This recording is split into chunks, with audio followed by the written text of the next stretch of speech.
So that's the heart. But I want to share a message called Famous Last Words.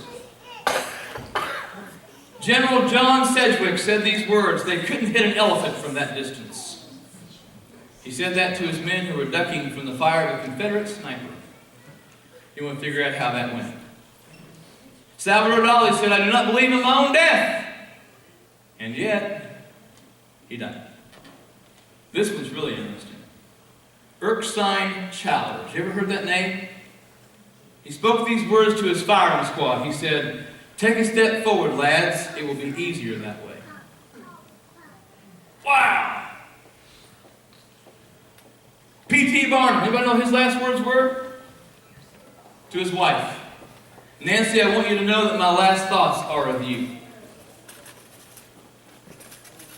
My wife may remember this, but several years ago, we were back in Indiana, probably 25, 26 years ago. There was a businessman in our community area there, near where I grew up, and he got into some real serious financial issues and was going to have his insurance taken out on himself because he had planned for someone to show up at his office and kill him and make it look like an accident or a robbery. And I remember the board meeting where one of our board members, Dave Stark, said, "Can you imagine walking into a business knowing that's the last time you open that door and close that door, and that when you turn around, you're going to take your last breath and have your last thought?" That was wild. All that stuff on the court system, and it was a big mess for a while. But Paul the Apostle had some last words. He said this in 2 Timothy chapter 4, verses 7 and 8. "I have fought the good fight. I have finished the course. I have kept the faith. And in the future there is reserved for me the crown of righteousness, which the Lord, the righteous judge, will award to me on that day. And not only me, but also to all those who have loved his appearing." And you've heard me say this before, but tell me, what is a good fight? Anybody here ever had a good fight? I know people that say, well, what happened in court was good. Was it a fight? You wish you had to go through all that? I've done some competition in martial arts and stuff years ago, and I can tell you what, a good fight means you don't get bruised, it means you don't get hit. Because most of the time that one punch that knocks someone out and that's it doesn't usually happen that way. So when you think about the good fight, what's a good fight look like? Well, maybe that means a win without getting hit or bruised or tired.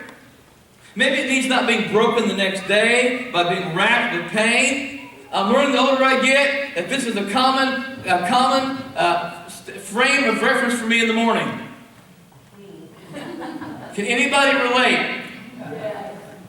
You wake up and you're like, who beat me to death in my sleep?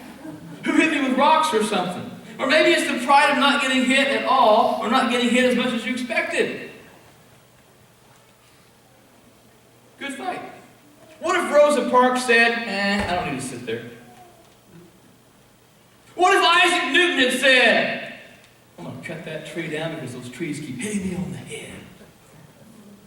Do you realize that Thomas Edison tried 9,000 plus experiments to get a storage battery to work?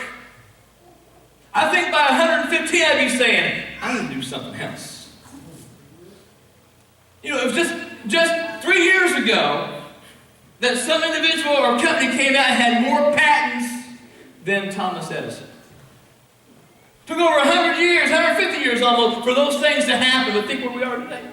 What if they had said, failure's going to keep me? What if Martin Luther King had never had his I Have a Dream speech? How many countries, how many governments would not be the kind of government they are today unless someone had stood up and said no? Aren't you thankful for people like Corrie ten Boom? Who, although they were in the fire, said, I'm not going to give my faith up. I'm going to fight the good fight.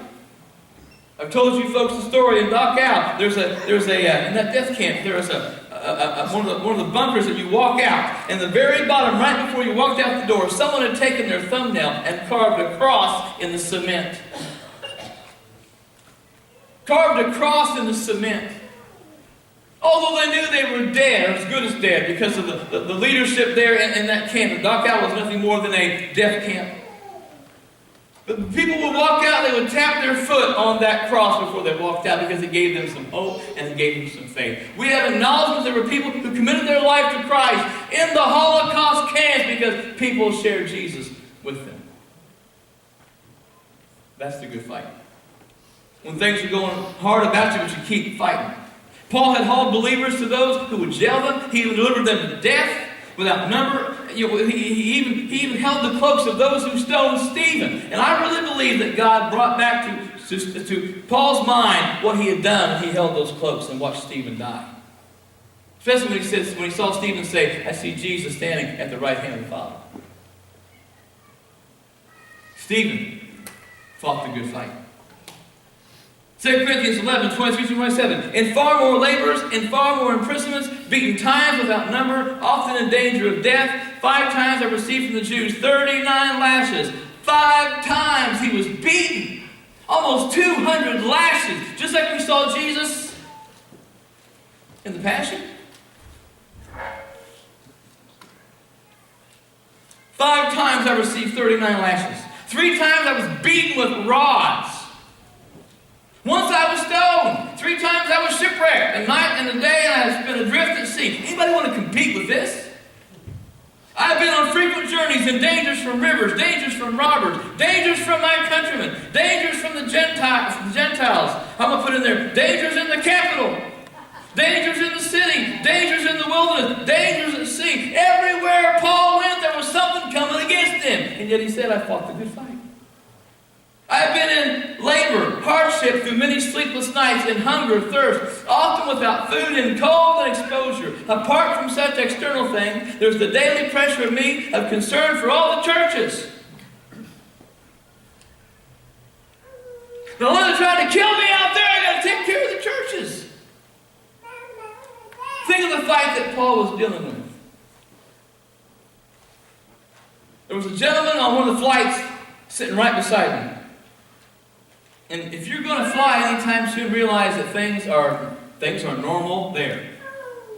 People everywhere. People right beside you. It's crazy. And there was the guy, and he had a notebook, a journal. He was wearing a nice suit, nice tie. He was an older guy, he was 75, and I said, what kind of shoes you got? Let's start the conversation, because the older I get, the more my feet hurt, and I want comfortable shoes. And I'd been standing in these black dress shoes at the memorial all morning long. And my feet were screaming, what are you doing? What's wrong with you, Daniel Coverstone? Do something. So I said, sir, I'm only 52, but can you tell me what kind of shoes are? Because they look comfortable. He said, oh man, they are. Worked at a Catholic university. He was journaling what he did every day. He said, I'm keeping track of what I do every day. So when my family gets bored in the future, they come back and see where I went, what I was doing, and who I talked to, and who I met with. And it was just a daily journal.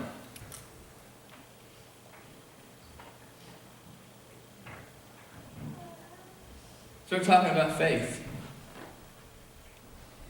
He said, well, we're seeing a lot of attacks on the church. Yeah. We're seeing a lot of things happen. And he said, a lot of people are just backing away. They're afraid to stand up. They're afraid to say anything. He said, you know what they're afraid to do? He said, they're afraid to fight the good fight. I said, sir, I was talking about that this morning. We talked about that. But think about the stuff that Paul went through, and it never stopped him. It never froze him. It never put him in his place. He just basically said, okay, this is what it is. So that's what the good fight looks like. When you are battled and have battled with the enemy, but you stayed true to Jesus and you've held your ground. And you're going to find in your faith and in your life, there will be moments when the enemy comes against you like an absolute flood. To push and to push and to push. And if you haven't realized already, that's the times in which we live right now. He's going to push us as hard as he can. And that's why there's a great falling away. The 11 minutes run cold. We see that. That was the fight part. But then he said the course part. I have finished the course, and that means he passed the test. 2 Corinthians 13, 4 through 5. For indeed he was crucified because of weakness, yet he lives because of the power of God. For we too are weak in him, yet we will live with him because of the power of God directed toward you. Test yourself to see if you are in the faith. Test yourself, examine yourself, he says. Or do you not recognize this about yourselves? That Jesus Christ is in you, unless indeed you fail the test. And every day there's opportunities and challenges and tests in your life to keep your faith, to walk it out, to live it, and to do what you're supposed to do. I also saw this on the flight yesterday, coming from Washington to Nashville. There was a guy sitting beside me in the window. I had one of the few middle seats empty, which is nice, but nonetheless. His family was sitting in front of him, and we were getting ready to take off, and of course, there goes the seat back, okay? And all you folks know, what are you not supposed to do right before takeoff with your seat? Put it back. And the guy, the person beside me, he said, I'll just push up on it, and that way when he comes by, I'll just set it back. Well, I was kind of glad the stewardess was like, ma'am, it needs to come up. Oh, what's that? No, it's not. Your husband's holding it. Okay, she was there. See, we get this idea. In other words, she passed the test. If she didn't pass the test, she failed it. She was thinking, I can try and get by. And if we in the church world have this idea, what can we get by with? How close to the edge can I get? I want to be as far back from the edge as possible. Especially when there's nothing down there to catch me or catch my fall. Paul passed because he stayed faithful. He did all the assignments. He did his best on each one. And because he'd been sent to the Gentiles, he had to swallow his pride as a Pharisee. Remember Ananias, he said, Paul, the Lord is going to show you how much harm you have to go through, how much pain you have to deal with because of his call in your life. That's what Paul dealt with. Paul knew when he went out and preached, they were going to respect him because of this or that. Not enough of us live like that in front of the watching world because we're in a fishbowl. And everything you do, every word you say, every step you take is sometimes questioned. And it was interesting yesterday to see people come and say, what are you guys doing? What are you here for? What's that sign about? What's this just God done today? What are who are you with? What church are you with? And we're able to say, we're not a church. We're denominations, fellowships coming together. Because the whole idea was no brands, no labels. Just Jesus. Just Jesus. That was it. And so people are saying, well, what agency are you with? Well, not with an agency. Well, what fellowship are you? I said, well, I'm the Assemblies of God pastor, but these folks here are, Methodists, and you got some Pentecostal folks here, you got some Baptists here, you had some Black Baptist churches, some White Baptist churches. We're all here together. Well, why? Because there's a thing called unity in the Bible we're trying to push and enforce and get the word out and those sort of things. So people were watching us because they want to know what we're about, what we're doing. Paul wanted to make sure he passed the test. And not enough, I can't say enough. So, not as many of us that are supposed to are living that kind of life. I can't say get it either. Anyway, Philippians 4:9 says this, and I think this is the scariest verse in the Bible. As for the things you have learned and received and heard and seen in me, practice these things and the God of peace will be with you. You know why Paul was able to say, if you've heard me say it, you can say it. And if you've seen me do it, you can do it. If you've seen me go to that movie theater, you can go and watch that movie. If you've seen me read that book, you can do it. He basically said that because he passed the test. Yes. He said, God, should I do this or should I not? Should I go here or should I go there? And there's a good thing about what James said to us. James said, don't say tomorrow I'm going to go here and do this and do that. He said, you should say, God, what should I do tomorrow? Should I go here? Should I do this? Should I do that? You pray and ask the Lord to show you and guide you because that's part of passing the test. Because the test isn't just at the end of your life. The test is at the end of every day. Amen. Did I serve Him today like I should have? Did I say what I was supposed to say? Did I witness to that person like I was supposed to witness to? Should I talk to that person sitting beside me on the plane? And I was thankful that a conversation about shoes led to the fact that the man was a Christian, knew who the Lord was, and gave us a chance to encourage one another. But you never know what that comment may bring. Even going through the line at Walmart. How's your day? How you doing this morning? You might not have any idea what you're going to hear from those people. But they need someone who's Christ-like, who has the presence of God around them to walk through that and change their lives. Just a few weeks ago, I was walking through Walmart. At the shop, going to get my stuff out, bringing the buggy up, and said, how are you today? And she said, well, customers have been lousy. And I said to her, I won't be. Kind of brought a little smile to her face. And she has dogs, and she knows about my dogs, and we talk back and forth from time to time. I wouldn't know her name, just know she's there. And I just began to talk to her about my day and what was going on, and what I was going to do in the afternoon, and just trying to be polite. I didn't say anything about God or Jesus or the Bible or, hey, where do you go to church? It was just, I was just talking about life. And she said, sir, I really appreciate you being kind to me. And I said, well, the Bible says kindness is important.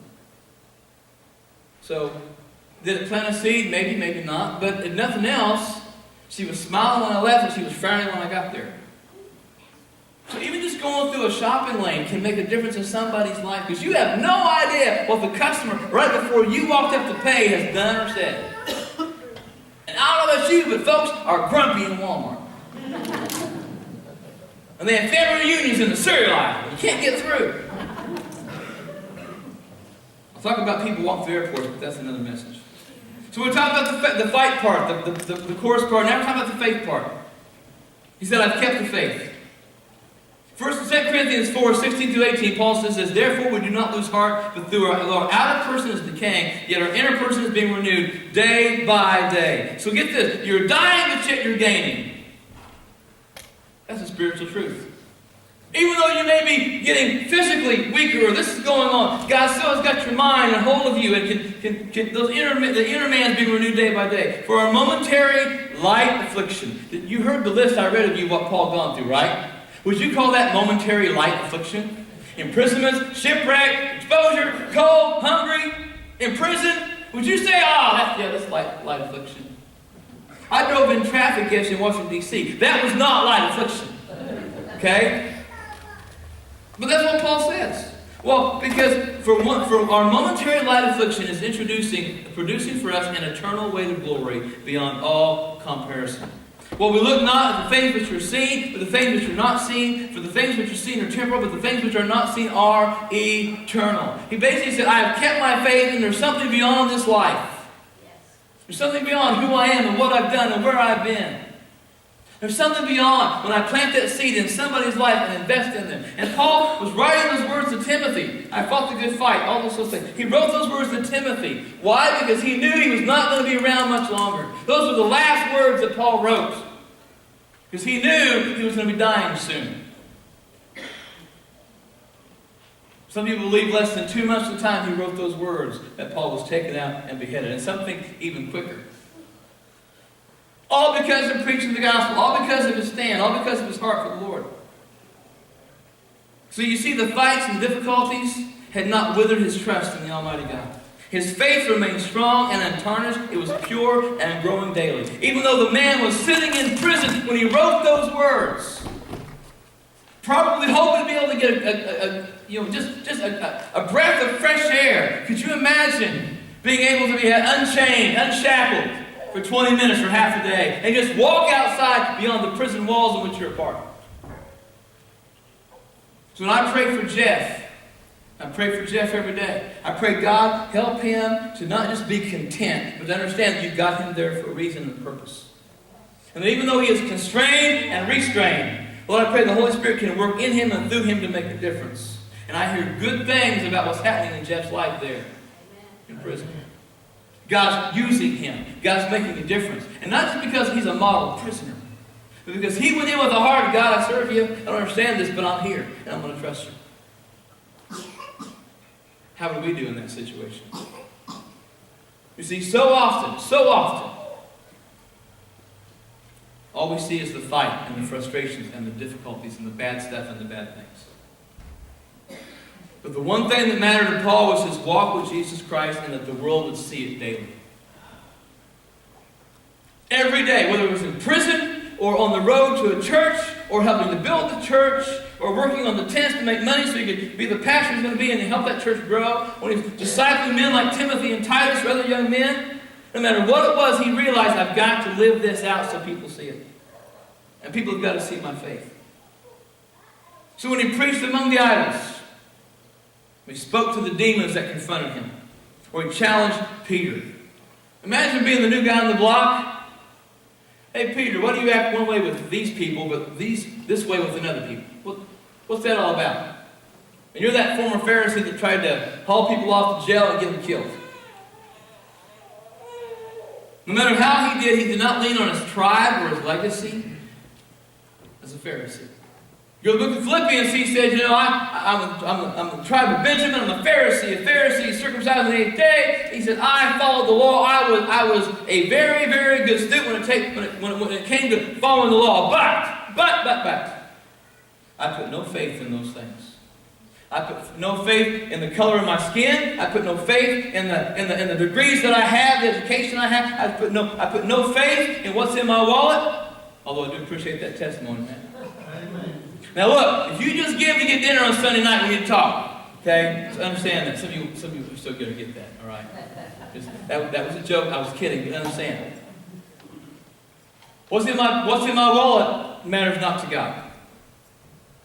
But sometimes we take pride in who we are, what we are, where we came from, this and that. And I'm going to be real honest about something. When I hear somebody say, you have to walk a mile in my shoes, that's an impossible thing to do. Anybody. That phrase really kind of drives me nuts from time to time because you can't do it. You got to walk in my shoes. Well, I can't. First of all, your shoes won't fit me. Second of all, I don't know anything but your life experiences or what you've done or you've gone. I had a woman say that to me one time, and I said, well, I don't wear heels.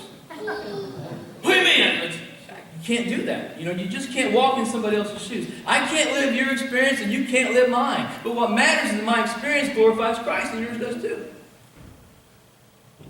And sometimes when we say that phrase, you got to walk in my shoes, what we're saying is, I've not really had the faith in God I've needed to have.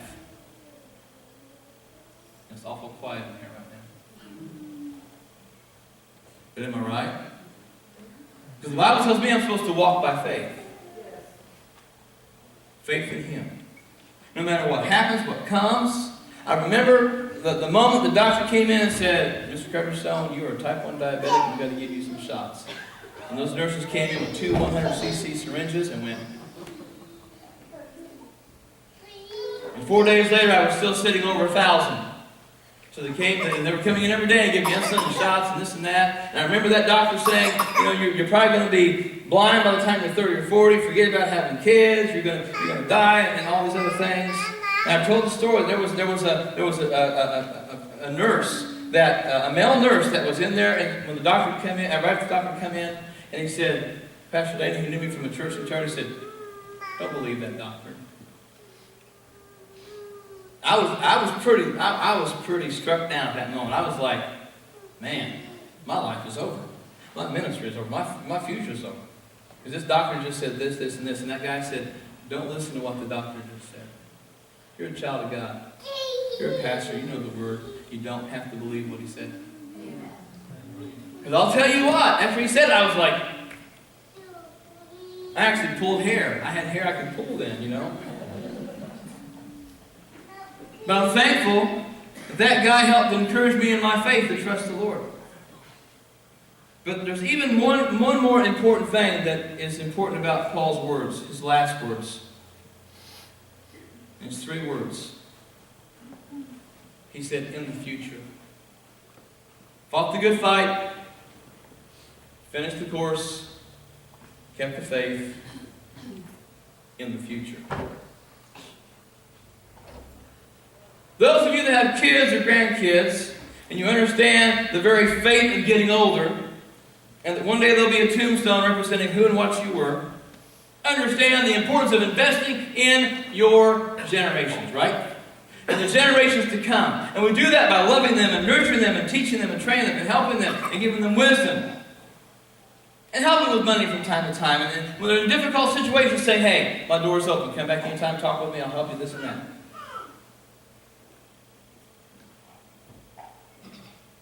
But we do that because we care about what comes after us. And that was Paul's heart. Paul said, I fought the good fight, finished the course, kept the faith, because in the future there's something that God wants to do through what I've done here and now. And your influence, and your prayers, and the things that you're doing right now in your life, your job, with your family, they will ring true decades from now, centuries from now. Every funeral I tell the story, I had a great-great-great-great-great-great-great-grandfather who liked to blow up outhouses with dynamite. So I got it honestly. That's all I'm going to say about that because we have law enforcement present, okay? But nonetheless, now I never met that great-great-great-great-great-great-great-grandfather, but my grandma told me all about about him. And although it may not have made a huge difference in my life, if you grew up in the 70s, 80s, you know what an M80 is. You might as well have a stick of dynamite. And we did blow up a lot of things, which once again I'm not going to say because we have law enforcement present. Is there a statute of limitations on blowing stuff up? I hope. Anyway. For those back in Jasonville, I may have been involved, I'm not going to talk about it. But nonetheless. My grandma told me that story, and somebody from those generations back passed that story on. Not just so I could tell my kids or tell funeral people about that or tell the church. It was the point that something was so important to the family that they passed it down. It's what my dad told me about the time he went to March with Martin Luther King.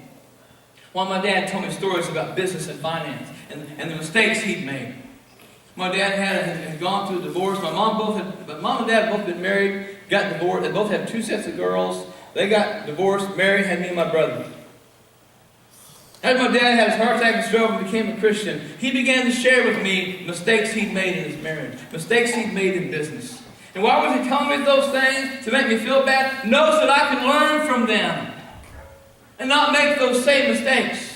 And when he told me about good things and how to do this and how to do this, I learned a lot of things from him that I've shared with my own kids. They don't realize. I didn't say, Mike, you need to listen to this because my dad taught me this. So often we just share those nuggets of truth and practical living so that people can understand. What do you invest in your kids?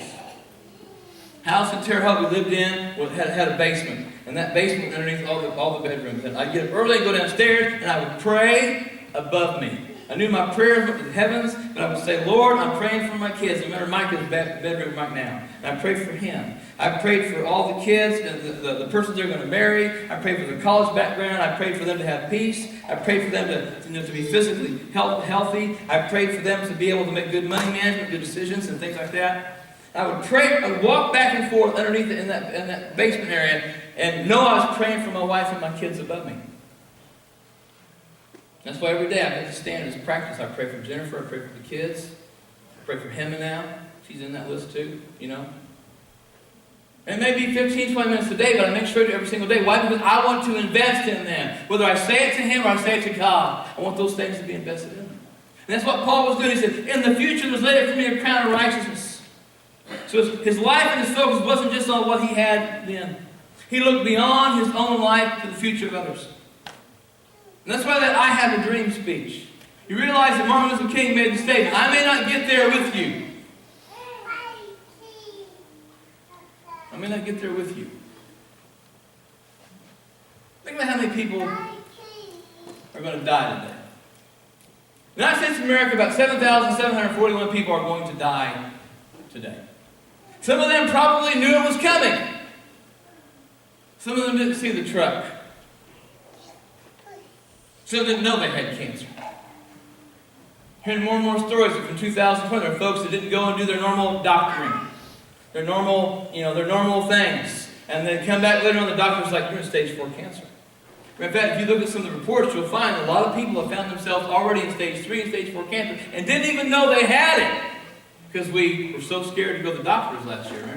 You've seen those things. You know what I'm talking about. So we don't know what's going to happen next. So that means that if today's my last day, how do I want to spend my last day? What are my famous last words to be? What are the things that are important? Many presidents, congressmen, senators have dreamed for this country, had plans, had thoughts. Many business leaders have dreamed of a project to change the world. In 1993, something became available to every American that we never had before, that we can't live without now. You know what it was? Internet. Anybody realize the first iPhone was distributed in around 2008?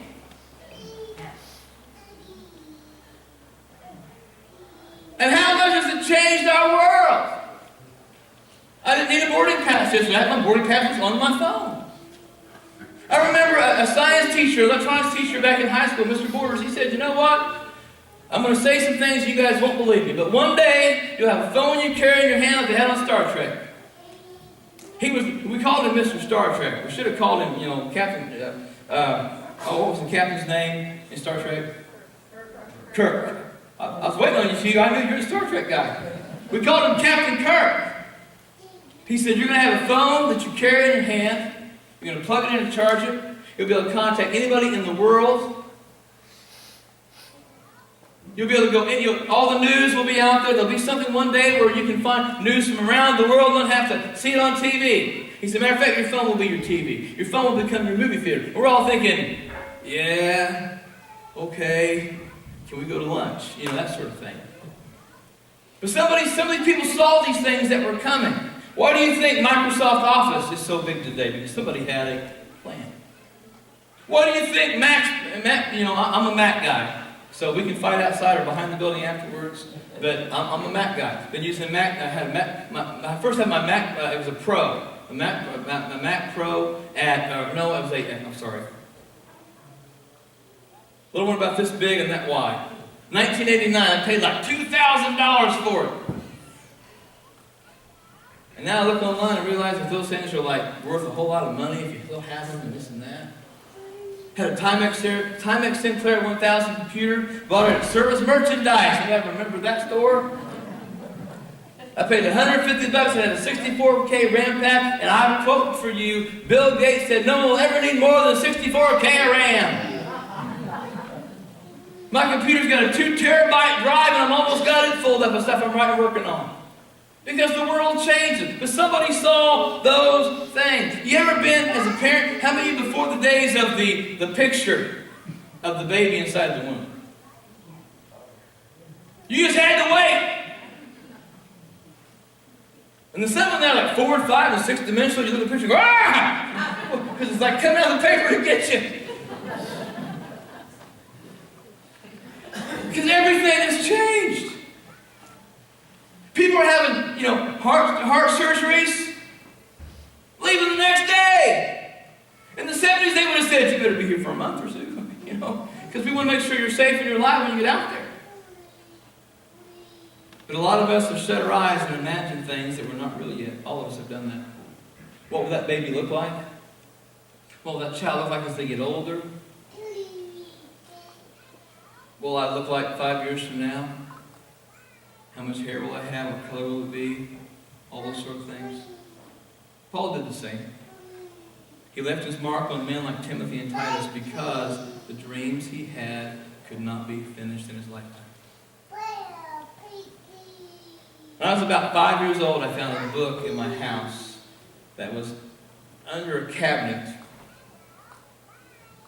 My sisters had taught me how to read. I was able to read pretty well before I got to kindergarten. And in this book, it was magical because it had a list of everything Mom had got me and my brother for Christmas. I remember having my brother get me cookies or what time I was going to get, that sort of thing. Well, if you'll do this for me, I'll tell you. But I remember how magical, at 5 or 6 years old, you're like, this is pretty cool. But then when you become a teenager, you're like, jeans and socks, man, what's wrong with my mom? I'm 14 or 15, but I don't need jeans and socks. I want a video game. I want this. I want those sort of things that are going on. But how many of you ever you were excited about Christmas or Easter? And how many parents think about what they're going to dress their babies up for Easter? Think about that. We think about those things, right? We dream. And I'm talking about the dreams you have. We dream about what it's going to look like, what the world's going to look like. You ever dreamed about what kind of car you're going to get? Or how you're going to do it at the plate when you stand up there? Come on. All of us have dreamed about those things. In the future, Paul says. There's a lot of pottery people who will make something from pottery. And I've had Seth Hart come here several times and actually throw clay on the pot as I was preaching. If you're in the secret place room back there, there are 2 pieces of pottery that he did for us right up here in front of you. And on the very bottom, there's a mark. And that mark indicates that Seth Hart made that piece of pottery. And Paul was saying, I want to leave my mark on men like Timothy and Titus. I want to leave my mark on my kids. So that generations from now, Well, we're talking about Grandpa or great-grandpa Dana. Maybe some of the funny things I did or the funny things that I said. But I got to think about the future for that to happen. And you have to think about the future for that to happen in your life as well. Paul left his mark on men. He left his mark on the church and leaders so they could carry it out to the next generation. We have a maker who leaves his mark on us. I think at Sam's Club they have this brand called Maker's Mark. Some of you might know, I think that's it. Maker's Mark. They stole that line. From the moment Adam and Eve were created, it was a mark on their life. When we accept Jesus Christ today, we can live our life for Him. He puts that mark on us, and He says, this one's mine. Kind of like the Toy Story, where the name Andy was written on the bottom of the shoe, or boot. And how did they know it was his, who it belonged to? I think it was Woody that showed him, right? Marked on his foot. It said Andy. Because God marks us. He marks us. No, we're going to go through the fight. No, we're going to go through the testing. No, our faith is going to be challenged and become difficult at times. But the prayer today is this: may the Maker's mark be evident in our lives as it was in Paul's life. When he was asked what his reason was, Paul, how in the world can you just keep loving God and fighting all the things you fight? He would just say, just God. Paul, how in the world are we able to keep on that course and finish that course? Because there were some tests that you went through that were very difficult. How did you do it? How did you do it, Paul? He would say, just God. Paul, they tried to kill you. Can you look, when they would stone someone in the New and Old Testament, you know how they knew they were dead? Because they saw gray matter. They would dig a pit, put you in, and they would throw rocks at you. So I want you to imagine this. In the book of Acts it tells us he was in Lystra, he was preaching. They took him out and they stoned him and they walked away because they saw gray matter coming out of the skull. And Paul, suddenly touched by the hand of God, pushes off the rocks, crawls out of the pit, and hides. No, he goes back into the very same city where they had just stoned him. And when I get to heaven, there's several things I want to see in heaven. On the fabric of the universe, I want to say, God, I want you to show me the look on the faces of those people when Paul walked back into town. Covered in blood and gray matter all over his face. And he just walks right in. Hey, guys. We want to talk about listening to a message after that. And I wonder if somebody said, how'd that happen? I think Paul would have said, it was the resurrection and power of Jesus Christ in my life. Let me tell you what He did for me. Matter of fact, go get your buddies that just tried to kill me and I'll tell them too. I can see Paul doing that. Why? Because Paul realized there was a future. And if they were going to stone him again, he wanted to make sure they knew who Jesus was. And why He raised Him from the dead, literally. Why did you keep the faith in spite of all those difficulties, Paul? Just God. So today it has to be more than just dreams and visions and prophetic words and gifts and talents and abilities. We have to realize that Paul's good fight is our fight. Resurrection Sunday is more than just an event where we get dressed up and come to church. And I'm not knocking getting blessed up. I did my hair special today, as you can see. Are you fighting a good fight? Are you really living it? Can people see Jesus in your decision-making skills? Can people see Jesus when you deal with difficulty and frustration and crazy things in your family and friends and things at school and at work? And although I saw a whole lot of people yesterday, and there's all this desire about getting back to normal, which I don't think normal will ever exist again. Does anybody else feel like maybe there's just something there's just something else going on that we don't see and don't know about that's just coming? But I hear that a lot every single day. People that pray with me, other situations. We just sense there's something going on. So what should we do about it? Well, first of all, we should live righteously and honestly. We should do our best to be Christ-like in everything we say and do. And when we fight the good fight, we literally, no matter what comes against, we keep getting back up. The Bible says the righteous man falls 7 times What's he do? He keeps getting back up. You know what that verse is really all about? It's about the fact that when you're a Christian, you're going to get hammered. You're going to get punched. You're going to get kicked. You're going to get thrown to the ground. And what are you supposed to do about it? Get back up. So keep fighting the good fight. Keep doing your best to pass the course. Keep doing your best to keep the faith. Realizing there's a future laid up for you.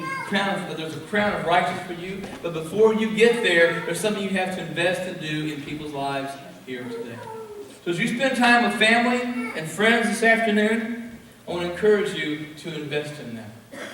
Parents, tell your kids some of the stories about your life, your childhood. Let them know the kind of person you were. I went to college with a guy, and we were talking one time, and we were talking about what our parents, we were on a circle, and he said, the question was, what's your family do? Well, my dad owned a paint store, this and that. My mom worked at some retail places, and we had this one kid, he said, I don't know, my dad just never talked about what he did. He'd come home, newspaper out, watch TV, we'd play ball and stuff like that, and I never knew what my dad did. We have any hobbies? Not with me, that sort of thing. I realized, well, I'm going to college with people who are going to ministry, and they've not had anybody pouring into them. Even though my dad wasn't there a lot of times in my life because of the alcoholism, he was still there. He was still present. I could learn from him. I learned a lot of those things in that time frame. But make sure you're telling your kids who you are, what you are, where you've been, what you've done, what God's done in your life. And share especially what God's done in you, where He's brought you from. Don't be afraid to tell your kids the dumb things you did and the mistakes that you made. Right? Because, I know my father and my mother were not perfect, and I'm thankful for them. I'm glad my kids understand I'm not perfect. But let your kids know the struggles that you had, the things that you faced. Let them real, because sometimes parents aren't real. Let that soak in for a minute. Sometimes parents aren't real people to their kids. Only if you're supposed to be your kids' best friends in the world. I don't think that at all. But your kids need to know that you're real, that you're human. Sometimes you stay up all night praying because of the concerns you have for your kids and their situation. So that comes down to you. The last words that Jesus spoke were some of the most powerful. It is finished. What will yours be? What will be the last words you ever speak to your kids? Should the Lord tarry or should something happen to you? And this is not like a scary man. I'm just saying, what will your last words be? What will the people remember the last things you said to somebody about your faith and your life and who they were and who you were? So take this to heart today. Famous last words mean a lot. Let's pray. Father, I want to thank you once again for this Easter season, celebration of time and friendship and family that we have here today. And I'm going to ask you to remind us through Paul's words to continue to fight the good fight, no matter how hard it gets. Lord, that we would pass the test, whatever test you allow us to go through, that you would season us, you would bring patience and heart, and you, more than anything, God, would allow us just to be good students of your word, be an example in the test we face. Lord, I pray you help us to keep the faith no matter what happens, no matter how hard it gets. No matter the threats against us, or family, or friends, or nation, or whatever, Lord, may we stand strong because we know there's a future. And remind us of that future, Lord, that we need to invest in and make a difference in. So, Lord, this holiday season, this time with our family and friends, I pray you bless it. And may we be encouraging one another to glorify you in all things. I pray in Jesus' name.